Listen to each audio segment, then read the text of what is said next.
Անպտղությունը, ավելի ճիշտ անպտղության պատճառները իրականում ավելի շատ են, բայց մենք փորձենք թվարկել հիմնականը, որոնցից ոնց որ կարևորը դա միզասեռական օրգանների հիվանդությունն է, չնայած լինում են նաև նյութափոխանակության խախտման հետևանքով անպտղություն կամ քրոնիկ ահել հիվանդությունների պատճառով։ Բայց այսօր կցանկանայի միզասեռական օրգանների հիվանդության մասին խոսել անպտղության հետ կապված, որովհետև այսօր դա ավելի շատ է։ Եվ շատ մեծ վտանգ է իրենից ներկայացնում էկոյով կամ արհեստական ճանապարհով բեղմնավորումը եւ երեխա ունենալը այդ ճանապարհով շատ մեծ վտանգ է եւ ծնողի համար ապագա եւ ապագա երեխայի համար։ Առաջինը ռիսկերը մեծ են, որ եթե հիվանդություն կա, այսինքն միզասեռական օրգանների քրոնիկ հիվանդություն, ռիսկը մեծ է, որ կվիժի մայրը եւ եթե նույնիսկ բարեհաջող ծնվի երեխան, ռիսկը մեծ է, որ այդ երեխան հիվանդ կծնվի։ Հիվանդությունը միանգամից կարող է չերևալ, այսինքն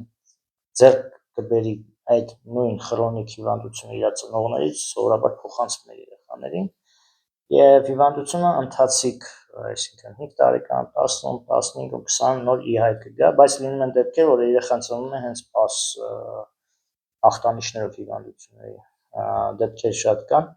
նույն լորձաթաղանթների բորբոքում լինում է երեխայի աչքերը անդադ բորբոքված են, չեն հասկանում ծնողները, ոչ է բժիշկները, թե ինչու՞մն է պատճառը։ Այդ ծնողների մոտ ճնշված հիվանդություն կա միզասեռական օրգան, այսինքն սեռավարակ են ունեցել, ճնշել են ախտանիշներով, իրենց երեխան այդ նույն ախտանիշներով ծնվում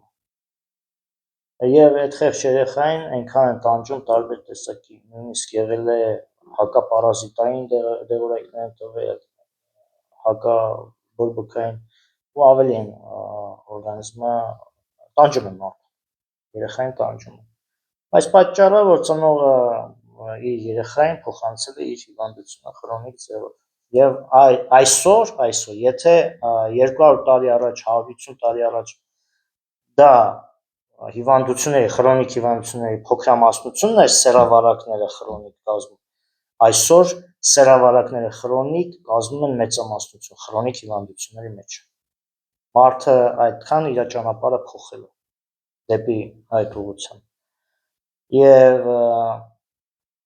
դրա մեջ մտնում են այսինքն սեռավարակների շատ տեսակներ, շատ հարուցիչներ շատ կան, բակտերիալ, եթե վերցնենք հարուցիչներից, ամենավտանգավորները դրանք սիֆիլիսի, գոնորեայի բակտերիաներն են, բայց նույն խլամիդիան եւ մյուսները կան շատ հարուցիչներ եւ սնկային եւ բակտերիա, որ իրենք ձևափոխվում են, այսինքն իրենց դա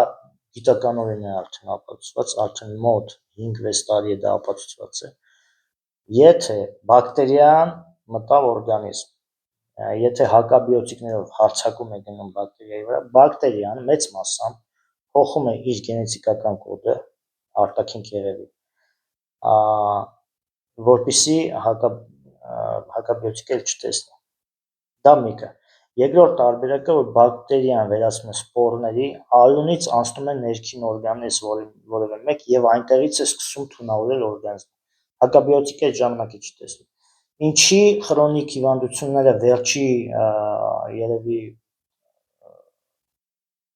100 տարում շատացան, կամ 50 տարում, կամ երևի 50-40, երբ որ սկսեցին բակտերիաներին ճնշել հակաբորբոքային պրեպարատներով եւ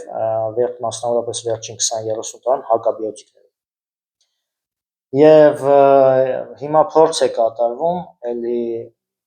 այդպես էլ ալոպաթիան ճիշտ ուղղություն չընտրեց, այսինքն հիմա փորձ են կատարում այդ սպորները գտնեն ներքին օրգաններում, փոխանակ ախտանիշներով շարժել են, եւ հոմեոպաթիկ մեթոդը բազմաթիվ անգամ է ասել, եւ բազմաթիվ կլասիկ հոմեոպաթներ շատ են ասել այդ մասին, որ եւ արդեն 200 տարուց ավել այդ մասին խոսում են, որ քրոնիկ հիվանդությունները, մասնավորապես քրոնիկ սրավարակները անհնար է ալոպաթիկ մեթոդներով բուժել։ Այդտեղ պետք է հետընթաց ձևով ճնշած խնդիրը դուրս բերել։ Եվ ստացվում է ինչ, զույգը հիվանդ է, դրա անպտղության մեծ մասամբ անպտղությունը դա հիվանդության հետևանք է, ուզում է ցանկանում է շրջացել այդ հիվանդությունը, ոնց որ ուզում է խաբել իր օրգանիզմին եւ բնությանը եւ ունենալ արհեստական ձևով զավակ։ Դա ռիսկերը դրա շատ մեծ են։ Փոխանակ պատճառը գտնի իր հիվանդության, բժշկվի, փորձի բժշկվել, շատ դեպքերում լինում է օգնել, բայց այդտեղ մոտեցումը պետք է լինի անհատական եւ այդտեղ նաեւ պացիենտի անկեղծությունն էլ է պետք, այսինքն պետք է ամբողջ խնդիրները, այսինքն հիվանդությունը, պատմությունը կազմելու համար այդտեղ նաեւ կարող է նաեւ ծնողների խնդիրները ուսումնասիրվի, իրենց նախնիներից մի քանի սերունդ միջա պատճառը գտնելու։ Եվ եթե պացիենտը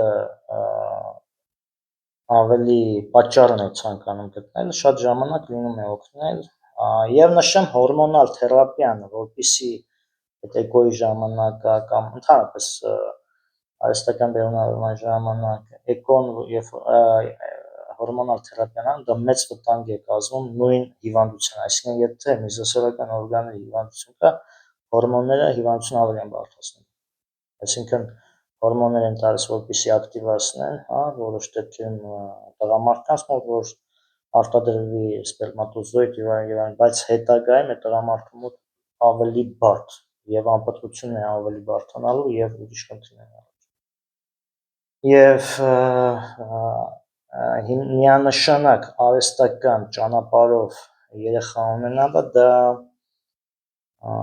դրա ռիսկերն են մեծ եւ դա այդքան էլ ճիշտ, ընդհանրապես ճիշտ ճանապարհ չէ։ Սկզբից պատճառներն է պետք գտնել, բուժվել եւ դրանից հետո նոր բնական ճանապարհով, այսինքն բեղմնավորումը բնական ճանապարհով պետք է լինի եւ երեխան առողջ կծնվի եւ ծննդաբերությունը եւ հղիությունը ավելի